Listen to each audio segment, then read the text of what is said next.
Hey everyone, Knowledge here. I'm switching out my tent for 2022. Here's a first look at what I picked up, the Zpacks Plex Solo.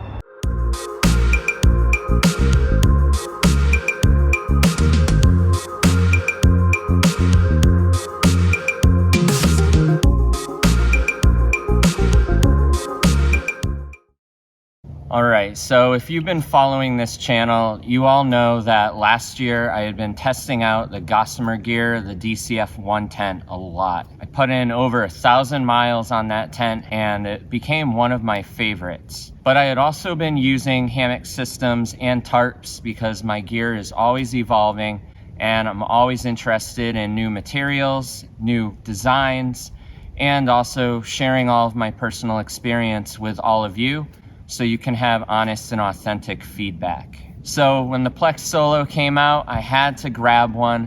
I'm really looking forward to using it a lot this year. This video is just going to give you more of a closer look. I'm gonna show you the setup of the tent and also what it looks like inside as far as livability space goes, with a sleeping pad, with a quilt, to help all of you make the decision on whether this tent is right or not for you. And I'll also share my general first impressions with all of you. So let's get right into the specs of the tent. Now the Zpacks Plex Solo is a one-person trekking pole tent. It does require one trekking pole, which I have here. Just a modified Zpacks trekking pole, and the pole length needs to be at least 52 inches in height, so you'll need a pole that is adjustable in most cases. The tent itself cost $599, and on my scale it weighed 13.6 ounces, but I switched out the guy line on this tent, and I'll get into that in a little bit, and it brought it down to 12.6 ounces. You'll also need some stakes to set up the tent. So I have 10 Zpacks carbon fiber stakes. You can use whatever stake you'd like. 10 is not required to set up the tent. You can get away with 6, but 10 will give you optimal wind protection and a little bit more room to move around inside of the tent. There are a bunch of different colors that you can go with the tent. I went with the snazzy looking white, but there are also a blue, olive drab green, and some slightly heavier options in spruce green, orange, and brown.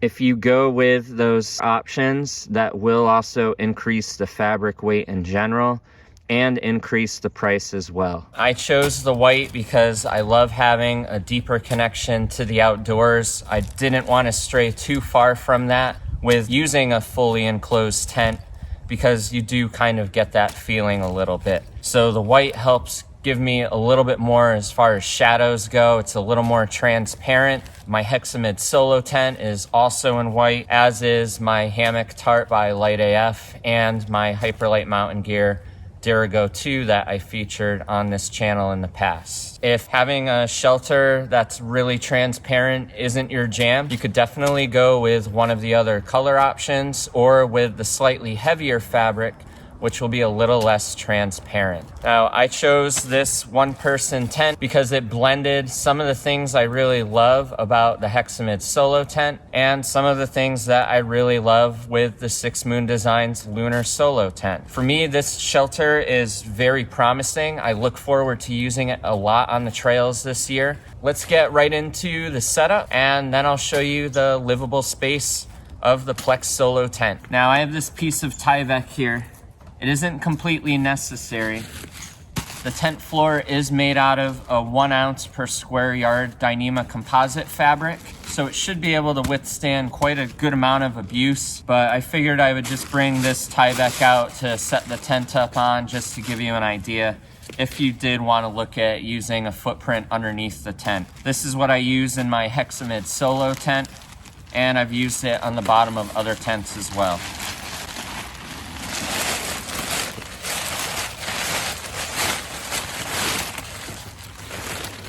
Now, I have a northeast wind that's coming up from behind me, and so I have this natural wind block here to set up the tent, help block a little bit of the wind.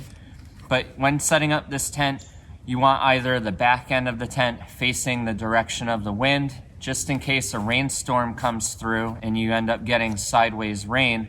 Or with the overlapping doors of this tent, you want the overlap side in the path of the wind to give you that extra protection. So what I like to do is I'll start with the two back corners of the tent.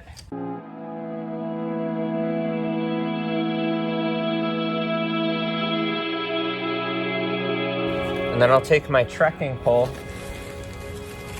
and I'm going to put it up into this little cup here at the top of the tent. And then I'm gonna stake out this other line right here.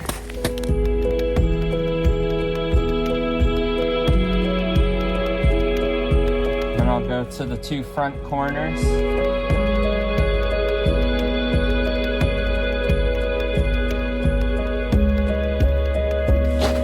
Then I'll go directly to the back from the door, right in the center of the tent. Then I'll do the two sides.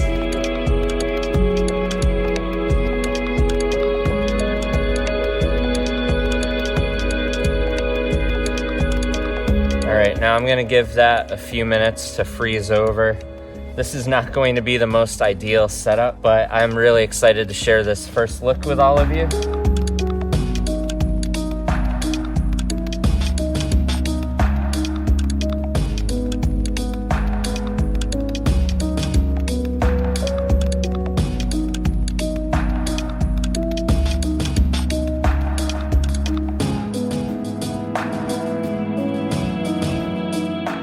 So this is a very rough pitch. I'm actually really happy with how it came out.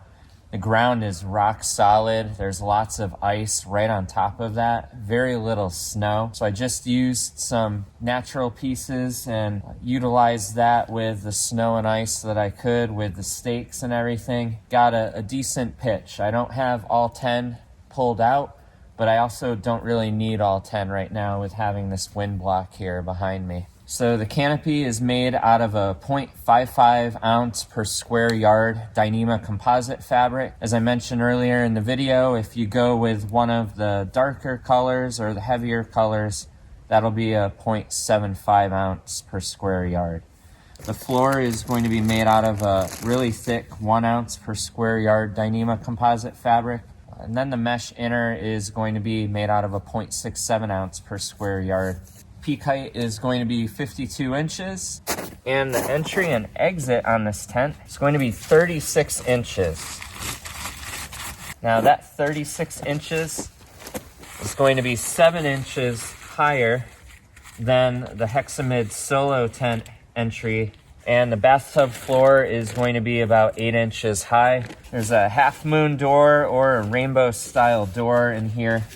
And what's really nice about this tent, it's very similar to the Zpacks, and it's going to have about 5 or 6 inches of space between the mesh of the tent and the awning for the vestibule. So it'll help keep rain from going into the tent when you're setting up. Also, if you're out and you get light storms or showers passing through, you can keep these doors open and allow the ventilation to be a lot better because it's a single wall tent. You will get some condensation in some cases, so having those doors open will help mitigate that. The length of the tent is 7.5 feet. The width in the center of the tent is 38 inches, and the head and foot end of the tent are going to taper down to 28 inches. There is also mesh all around the perimeter of the tent, which I'll show you in a minute, and still have a really good amount of room inside of this tent. I have a Thermarest NeoAir X-Lite regular wide here, and my Katabatic Palisade 30-degree quilt. I'm 5'10", and let me show you the room I have inside. So entry and exit is pretty easy. That is one thing that I found really appealing with this tent.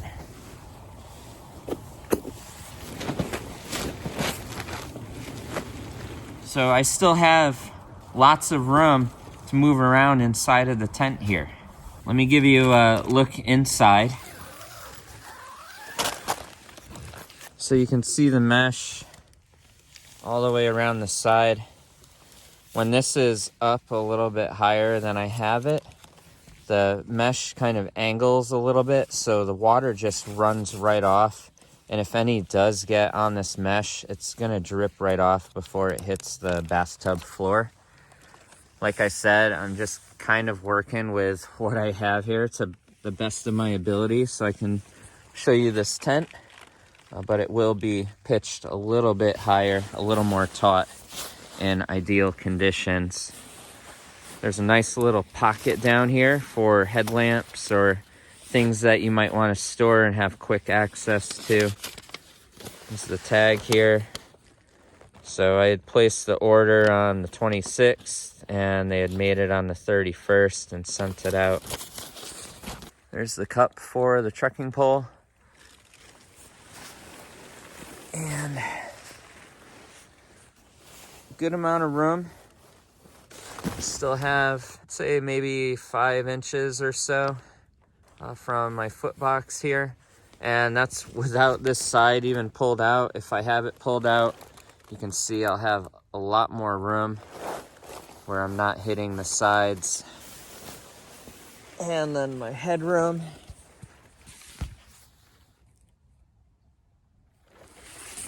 And head height.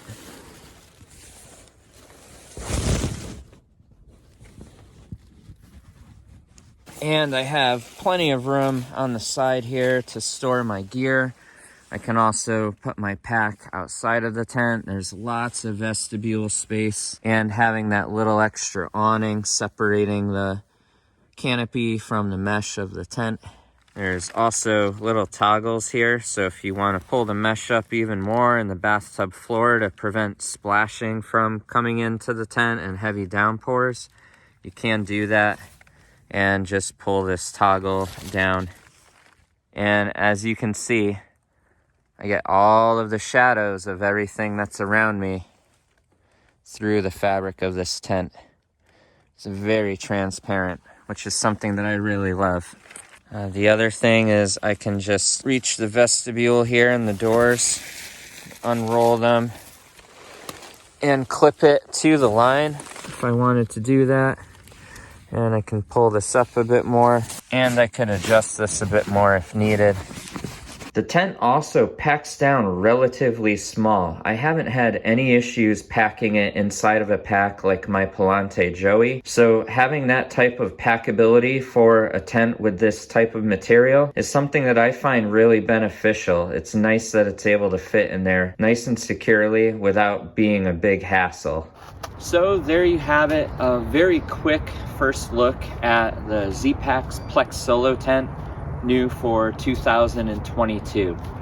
As I mentioned, I did cut the weight down a little bit, and I did that by switching out the guy lines from 2mm to the 1.3mm line. And I'm gonna hang on to the 2mm line just in case I find that I don't like the 1.3 with this tent. I have used the 1.3 with my tarp, and I haven't had any issues with that. It will work with the line locks that come with this tent. Overall, I'm really excited about this tent. I've been looking for something like this for quite some time. Was really happy with the Six Moon Designs Lunar Solo, but I do prefer using Dyneema composite fabric for my shelters. And so that is what had led me to the Hexamid Solo tent. I love the versatility of that tent, but sometimes the bathtub floor or your choice in a footprint can be a bit of a pain. So I love that this has the Dyneema composite fabric bathtub floor already sewn into the tent. It does reduce its versatility a little bit, but it does increase its simplicity. I love that it only requires one single trekking pole. That's typically what I'm hiking with now, so that adds to the simplicity as well. And it basically turns this into a combination of the Six Moon Designs Lunar Solo and the Zpacks Hexamid Solo tents. And I'm really excited to use this tent on any trips where I deem it necessary to use it this year, and to see how the tent holds up over time and performs in varying conditions. I hope you all found this video helpful. Have any of you picked up this tent yet? What's your first impressions been like with this tent? Share them in a comment below, or you can contact me at reachyoursummit.net. Would you like to see a comparison between the Plex Solo tent with the Hexamid Solo tent and the Lunar Solo, leave that in a comment as well. If that's something that you're all interested in seeing, I'd be happy to put together a video showing all three of them next to each other and sharing the similarities and differences with all of you. If you have any questions on this tent or anything else in my videos, feel free to reach out as well. If you found any value in this video, hit the like button and consider subscribing because I'm always adding new content. Thank you all for watching. Thank you for subscribing. And until the next one, see you on the trail.